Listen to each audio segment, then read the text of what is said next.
Subscribe to our channel and push the bell icon to get video notifications on your smartphone. Subscribe to our channel and push the bell icon to get video notifications on your smartphone.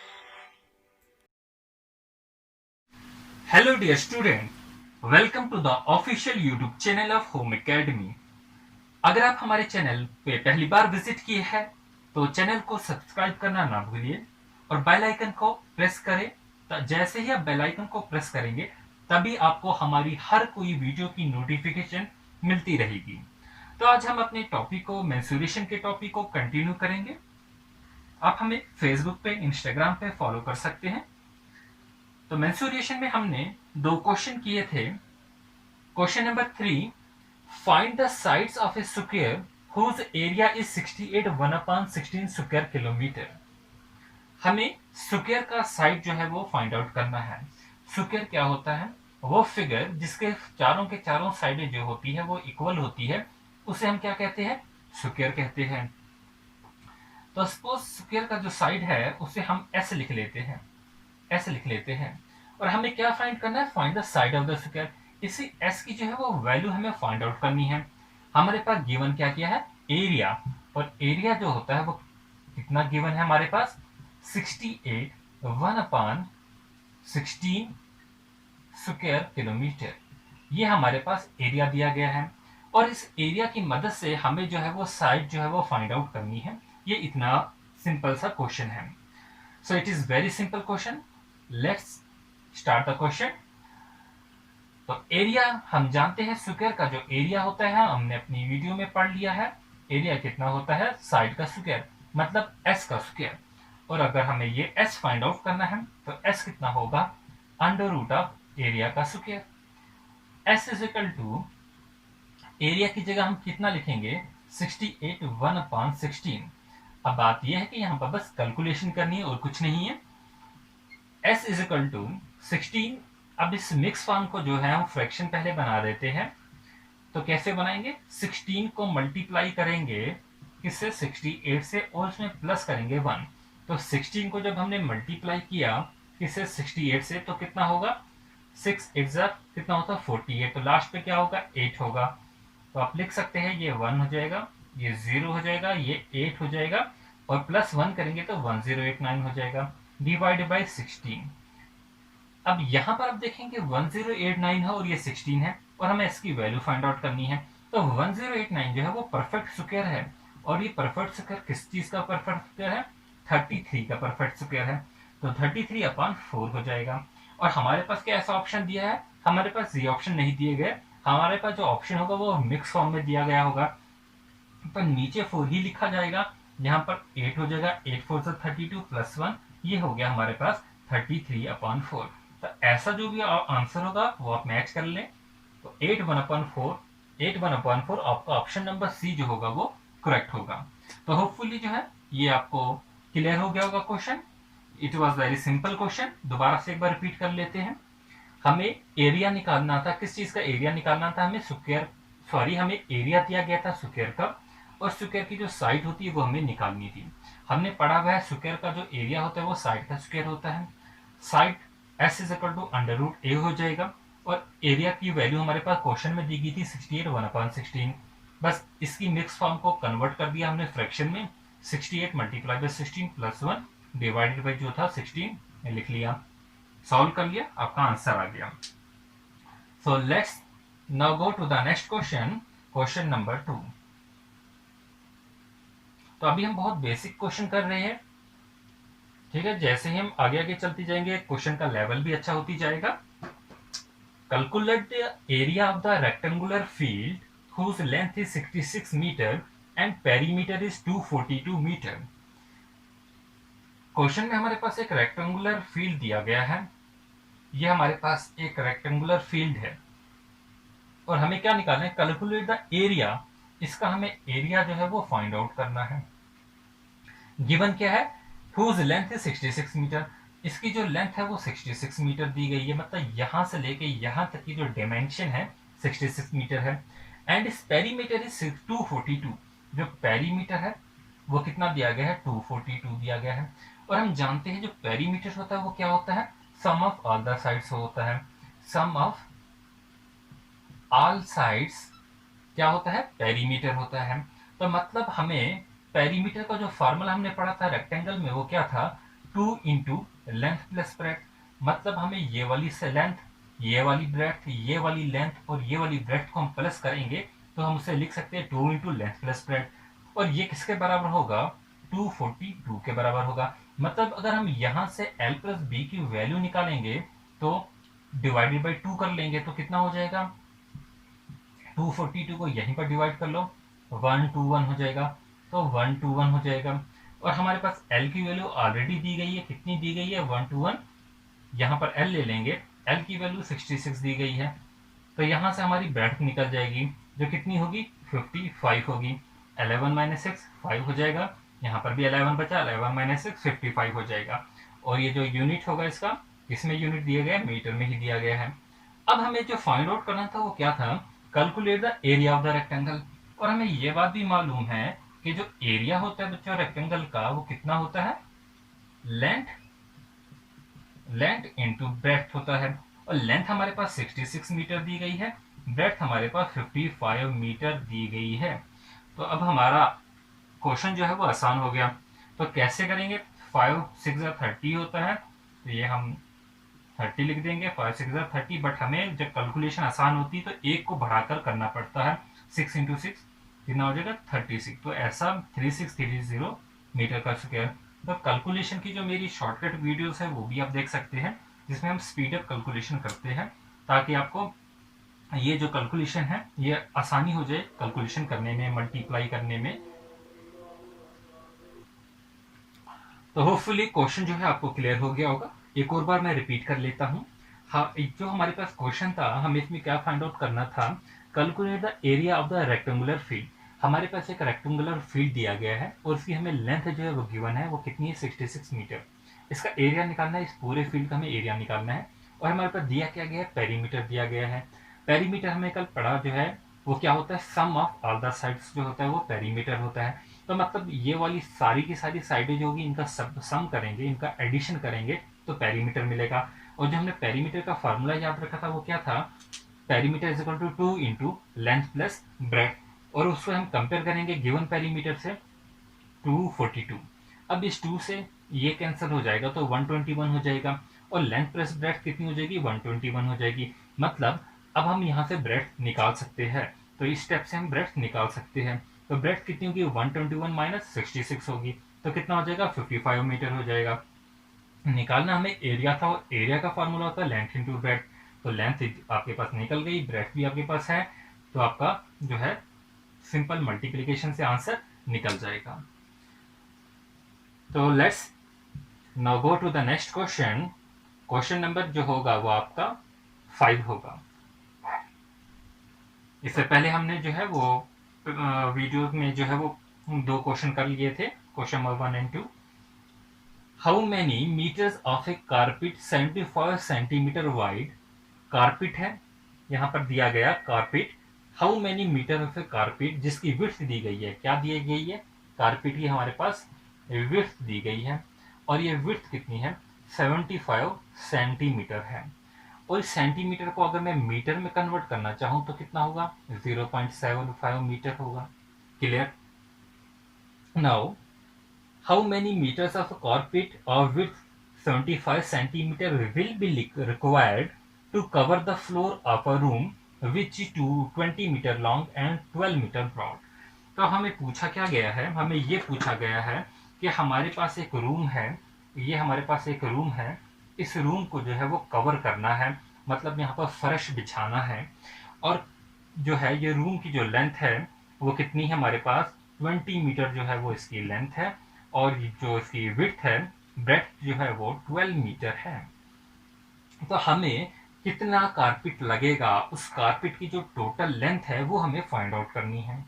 तो हमें जब भी निकालना होगा length required, तो आप याद रखेंगे लेंथ रिक्वायर्ड जब भी निकालना होगा उसके लिए हमारे पास एक डायरेक्ट फार्मूला है, लेंथ ऑफ रूम जो कि 20 मीटर है into breadth of the room जो कि कितनी है, 12 मीटर है, और डिवाइड करेंगे जो गिवन विड्थ होगी विड्थ ऑफ कारपेट। तो ऐसा ही क्वेश्चन होगा आपके पास, टाइलें कितनी लगेगी फर्श में, या रूम में कारपेट कितना लगेगा, इस टाइप के क्वेश्चन होंगे, या ब्रिक्स कितनी लगेगी। तो यहाँ पर जो लेंथ है वो कितनी दी गई थी, 20 मीटर। अब हमने यहाँ पर 75 सेंटीमीटर को मीटर में क्यों कन्वर्ट किया, क्योंकि ये डायमेंशन भी जो थी वो मीटर में थी, तो यहाँ पर इसी वजह से हमने ये कन्वर्ट किया। तो ये 12 मीटर हो जाएगा, और डिवाइडेड बाई कितना हो जाएगा, 0.75। तो हम इससे सॉल्व करेंगे, 20 इंटू 12 डिवाइडेड बाई 75 इंटू 100। इसका नीचे जो 100 हो जाएगा हम उसको ऊपर ले जाएंगे। तो अब ये 4 से ये 25 4 जार 100 होगा, 25 3 जार हो जाएगा, और यहीं पर 3 1 जार कर लेंगे, 3 4 जार कर लेंगे, 4 4 जार जो हो जाएगा 16 हो जाएगा, और 16 इंटू 20 करेंगे तो कितना हो जाएगा, 16 2 जार 32 होता है, तो ये 320 हो जाएगा। और ऐसा ऑप्शन भी जो है आपके पास आंसर जो है और बी दिया गया है सोल्यूशन में। तो ये जो था आपका बेसिक्स जो है वो इसका सोल्यूशन था। एक और बार रिपीट कर लेते हैं। हमें निकालना क्या था और गिवन क्या था। हमारे पास विड्थ दी गई थी कारपेट की, और हमें ये मालूम करना था हमारे पास जो रूम है जिसकी डायमेंशन 20 मीटर लेंथ है, 12 मीटर ब्रेड्थ है, तो इस कारपेट, ये जो कारपेट होगा हमने इस रूम में बिछाना है, इसके फर्श पे बिछाना है, जिसकी विड्थ दी गई है। तो हमें कितना कारपेट लाना पड़ेगा शॉप से, उसकी लेंथ कितनी होगी वो हमें फाइंड आउट करना है। तो हमने कैसे किया, जो लेंथ होगी रूम की, जो ब्रेड्थ होगी रूम की, उसको विड्थ से डिवाइड करना होता है। यह हमारा जो है फॉर्मूला है, शॉर्टकट फार्मूला ही समझ लीजिए। और जो विड्थ होगी, इसके जो हमारा यूनिट होगा मीटर सेंटीमीटर, इसको चेक कर लेना है, दोनों सेम यूनिट में होगा। या तो आप सेंटीमीटर में निकालिए या तो मीटर में, बेटर वो होगा जिसमें आपका जो है ऑप्शन दिया गया होगा। तो क्वेश्चन जो है इसी का एक और पार्ट है, ऐसे भी पूछा जा सकता है, ये जो लेंथ है इसका ये कितने का आएगा, इसका प्राइस कितना होगा अगर हमें इतना कारपेट लाना है। तो क्वेश्चन में दिया गया है, what amount needs to be spent in carpeting the floor if the carpet is available at ₹20 per meter। अब ये जो कारपेट है वो 320 मीटर लाना है, और 1 मीटर कारपेट की वैल्यू हमें कितनी दी गई है, 20 रुपीज दी गई है। तो मतलब जब भी आपके पास अमाउंट पूछा जाएगा तो आपको क्या करना है, इसी फार्मूले में जो आपके पास 1 मीटर की कॉस्ट होगी उसी से मल्टीप्लाई करना है। तो हम यहाँ पर 20 से मल्टीप्लाई कर लेंगे तो कितना हो जाएगा, ये हो जाएगा हमारे पास 6400 जो होगा, इतना कॉस्ट हमें लगेगा, 6400 रुपीज लगेंगे कितना कारपेट लाने के लिए, 320 मीटर कारपेट लाने के लिए, यानी कि इस फ्लोर को कवर करने के लिए। और 1 मीटर की कॉस्ट कितनी है, 20 मीटर। तो होपफुली जो है आपको ये क्लियर हो गया होगा। एक और क्वेश्चन देख लेते हैं। क्वेश्चन है, इफ अ रेक्टेंगल, हमारे पास एक रेक्टेंगल दी गई है, क्या है, इफ अ रेक्टेंगल जिसकी लेंथ जो है वो कितनी गई दी गई है, 18 centimetre, and width of the rectangle, rectangle की जो विड्थ होगी वो 4 सेंटीमीटर दी गई है। हमें क्या फाइंड करना है, find the find the minimum number of square that can be cut from the rectangle। हमें मिनिमम नंबर ऑफ स्क्वायर जो है वो देखने हैं, कितने लगेंगे, that can be cut from the rectangle, and the rectangle needs to be utilized completely। The rectangle needs to be utilized completely। तो ये आपका क्वेश्चन आ गया। क्या है आपके पास क्वेश्चन, इफ अ रेक्टेंगल जिसकी लेंथ जो है कितनी 18 सेंटीमीटर दी गई है, एंड विड्थ 4 सेंटीमीटर दी गई है, and we have to find the minimum number of the square, उस रेक्टेंगल में से कितने स्क्वायर बनेंगे that can be cut from the rectangle, और रेक्टेंगल को हमने पूरा का पूरा यूटिलाइज करना है। मैं आपको कुछ ऑप्शन भी दे देता हूँ। लेट अस सपोज हमारे पास पहला ऑप्शन जो होगा वो 8 होगा, ऑप्शन बी 18 होगा, ऑप्शन सी 6 हो जाएगा, और ऑप्शन डी जो है वो हम 4 ले लेंगे। ये आपका ऑप्शन है। तो बेसिकली क्वेश्चन में क्या दिया गया है, ये हमारे पास एक रेक्टेंगल है, रेक्टेंगल है। इस रेक्टेंगल की जो लेंथ है वो 18 सेंटीमीटर लेंथ है, और जो ब्रेड्थ है यानी कि विड्थ जो है वो 4 सेंटीमीटर है। अब हमें क्या करना है, इस रेक्टेंगल को पूरा का पूरा जो है वो यूटिलाइज करना है, और हमने इसमें कुछ कट लगाने हैं कि स्क्वायर बने, और हमने ये देखना find the minimum number of square that can be cut from the rectangle. तो मतलब हमने इसमें से स्क्वायर बनाने हैं, हमने इसमें स्क्वायर बनाने हैं, और कितने वो स्क्वायर बनेंगे पूरी की पूरी रेक्टेंगल को यूज कर कर। तो अब हमें स्क्वायर जो होगा, समझो ये टाइल भी हो सकती है, कुछ भी हो सकता है, इसकी डायमेंशन हमें नहीं दी गई है, लेकिन हमें ये गिवन है कि हमने इसको रेक्टेंगल को पूरा का पूरा क्या करना है, यूटिलाइज करना है। तो स्क्वायर को नंबर ऑफ टाइल्स मान लीजिए, मतलब हम इसे नंबर ऑफ टाइल्स मान लेते हैं, मतलब हमें कितनी टाइल्स की जरूरत पड़ेगी, कितनी टाइल्स की जरूरत पड़ेगी। समझो ये भी एक फ्लोर है इस फर्श को लगाने के लिए, जिसका डायमेंशन 18 और 14 दिया गया है। तो सबसे पहले हमने जो है एक टाइल की डायमेंशन जो निकालनी है वो कैसे निकालेंगे, हमें कैसे पता चलेगा वो जो टाइल है इसका एरिया कितना है। तो क्या करते हैं, 18 और 14 का हम एचसीएफ निकालेंगे। तो ऐसे क्वेश्चन को हम हमेशा सॉल्व करते हैं हाईएस्ट कॉमन फैक्टर से। हमें एचसीएफ लेना पड़ेगा 18 का और 4 का। 18 और 4 का एचसीएफ जो होगा वो कितना होगा, वो 2 होगा, क्योंकि हम 18 और 4 का जब एचसीएफ निकालेंगे, एचसीएफ होता क्या, हाईएस्ट कॉमन फैक्टर। इनमें कॉमन क्या होगा, इनमें 2 ही कॉमन होगा। जब हम 18 के फैक्टर बनाएंगे और 4 के फैक्टर बनाएंगे तो 2 इंटू 2 होगा, और 18 के बनाएंगे तो क्या हो जाएगा, 2 इंटू 2 4 हो जाएगा, और या तो हम 2 इंटू 3 कर लेते हैं, 2 इंटू 3 6 हो जाएगा, और 6 इंटू 3 हो जाएगा। तो इनमें जो हाईएस्ट कॉमन चीज़ है वो क्या है, वो 2 है। तो मतलब इनका जो एचसीएफ होगा वो क्या होगा, 2 होगा। इतना बस क्लियर, इसके आगे कुछ नहीं करना, जो पुराने क्वेश्चन में किया था वही करना। तो हमें क्या करना है, लेंथ इंटू ब्रेड्थ है, और डिवाइडेड बाई ये जो हमारे पास थी, हम इसका भी 2 आ गया एचसीएफ, इससे हमें इसका जो है मतलब जो टाइल बनी इसका हमें एरिया ले लेना है, और टाइल का जो एरिया होगा, एरिया ऑफ द टाइल वो कितना होगा, 2 इंटू 2 हो जाएगा। तो ये हमारा आंसर कितना हो जाएगा, 18 इंटू 4 डिवाइडेड बाई 4। 4 4 कैंसिल, आपका आंसर जो होगा वो 18 ही होगा। तो ये क्वेश्चन जो है इस टाइप के हैं।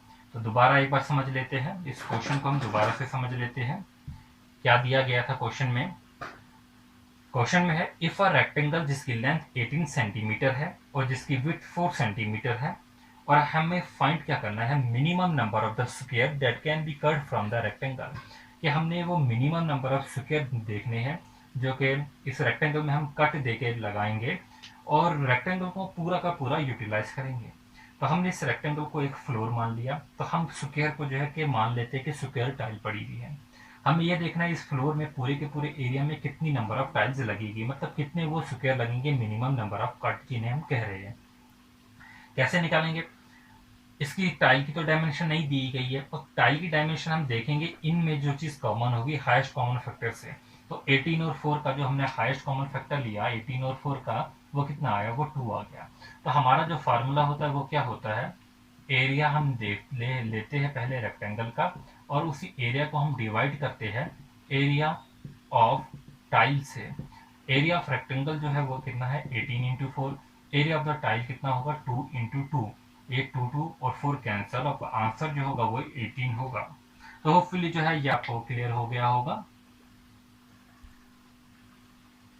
क्वेश्चन नंबर 8 है, एक होमवर्क दे देते हैं आपको, जो आपको कमेंट सेक्शन में जिसका आंसर जो है वो लिखना होगा, इसी टाइप का होगा।